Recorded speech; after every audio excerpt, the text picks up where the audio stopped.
Hi everyone, today we have a new video review, and as you can see, this time we are going to talk about fresh release from Miniart, and this is a kit in 1/48 scale.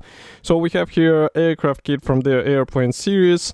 It's a P-47D-30RE Thunderbolt, and it's a basic kit, so we will not get the P parts inside, and we also will not get some extra plastic parts, but for some models it should be acceptable, and that's why it will be interesting to check what is here. And we have a commercial sample, of course, so it means you will get exactly the same stuff as what you will see in this video review, and it should be already available, so you can get it, for example, in Modeli Mix.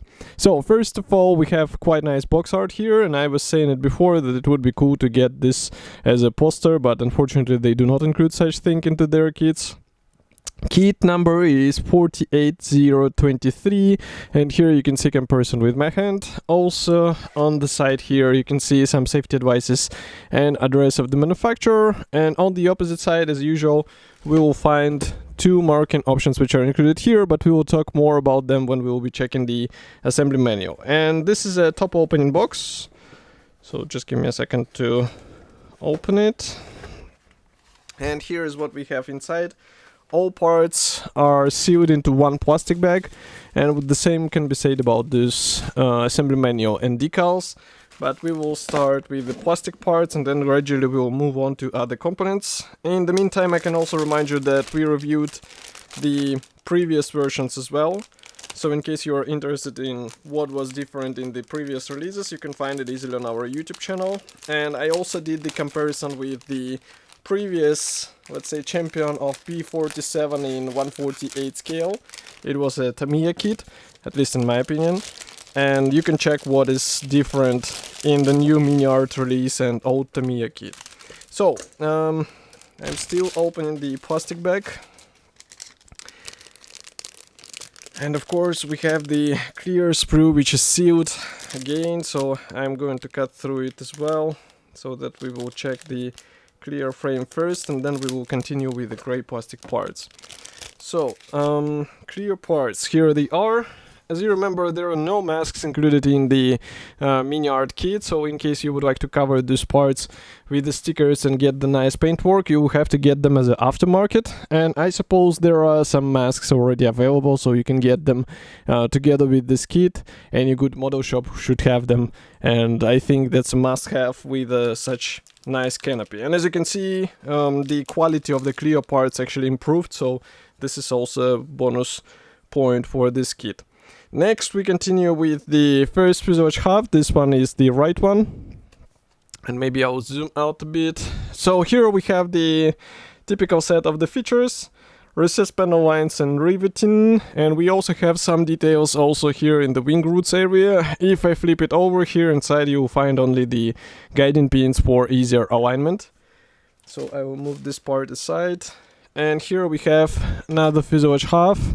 Exactly the same design. It is molded together with the tail fin, as you can see, and rudder is separate, and here you can see what is inside. So overall molding quality looks good, and it's just a matter of joining these parts together. Next, we continue with the bigger plastic sprue, so I will just center it like that, and let's zoom out. Here you can see the wing mechanization. We also have the tail surfaces, we have some cockpit parts, and note that, for example, the pilot seat is pre-molded with the seat belts, so for some models it might be a good solution. Some models will just scrape it away and continue with some PE upgrade. It's already your decision, but do not forget that you do not have any PE parts included here. And by the way, there was a small plastic sprue with this fuselage parts. As you can see, they are exactly the same in level of details included, but it looks quite fine. Okay, so let's move this sprue aside. We also have the separate frame for the propeller, and here I have to zoom back. So obviously it should be assembled out of several parts, but I don't think it will be a difficult procedure, so it's just combining those blades together. And you can notice that the attachment points are here in the root area, but still you have to be careful in order not to accidentally damage those parts. As for the cockpit, we have more panels here. So this is the instrument panel floor and also bulkheads. As you can see, a lot of pre-molded features. So for some modelers, this will be more than enough and they won't need the PE parts. And with some careful painting, I think it will be really good. Okay, next we continue with 2 white plastic sprues. So I will place them like that and maybe zoom out. Okay, now you can see that here we have landing gear wheels of several types as far as you can see, or it's the same type? No, it's one type here without the weight effect and another one is on the next sprue, so we will talk about it. But it's nice to see that we have the engine included, so it's nicely detailed engine out of the box, and I think with, again, careful assembly you'll get a quite nice result. And that's why I'm saying that this kit is not that dependent on the PE parts. It's more dependent on the assembly quality, I would say. And here we have the set of plastic sprues, and they are absolutely the same. So I will leave only one. And as you can see, those frames are actually giving you a chance to assemble various external equipment. We have the fuel tanks, bombs, and also some of the rockets as well, as far as you can see. Now we have the weighted landing gear wheels here, and also some parts for the pylons.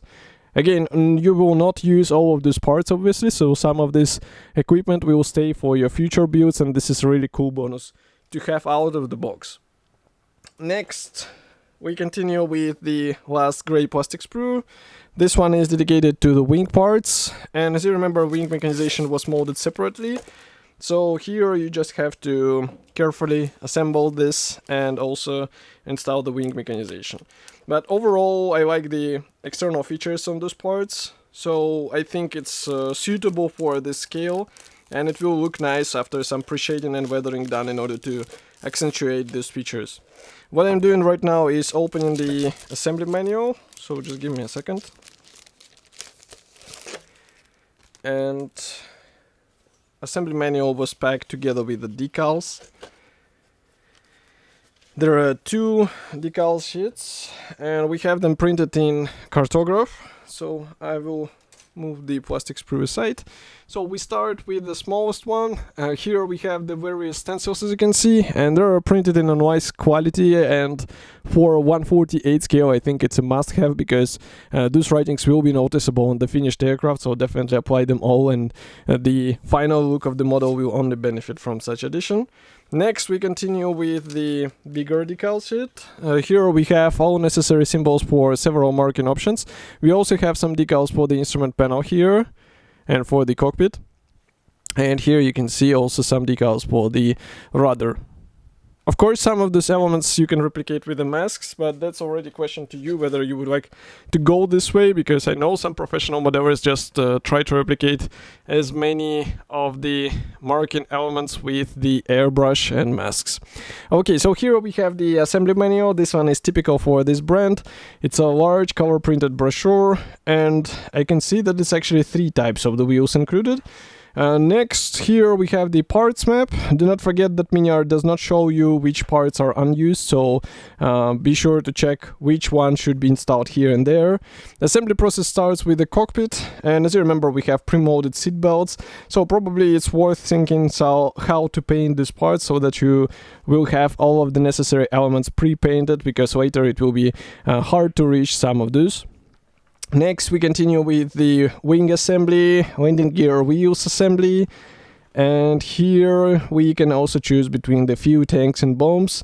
This is the stenciling placing guide, and I wonder why the assembly is going that fast. Okay, so here is the 1 page. So here we have also the cooling installation, we have the propeller, and we had the engine somewhere here, yeah. So here you can see the engine assembly as well. And it might be worth thinking how to expose it. As you can see, we have the separate cooling panel, so maybe there will be some ideas. So the stenciling guide here, marking guide is printed in color. Here we have 2 marking options, and there is also separate marking guide for the bombs and fuel tanks. So overall, this is a great kit for all fans of 1/48 scale aircraft kits, and of course I will be happy to hear your opinion, so do not forget to write it here in the comment section below, and I will see you in the next video review as usual. Thank you for joining me today, and bye.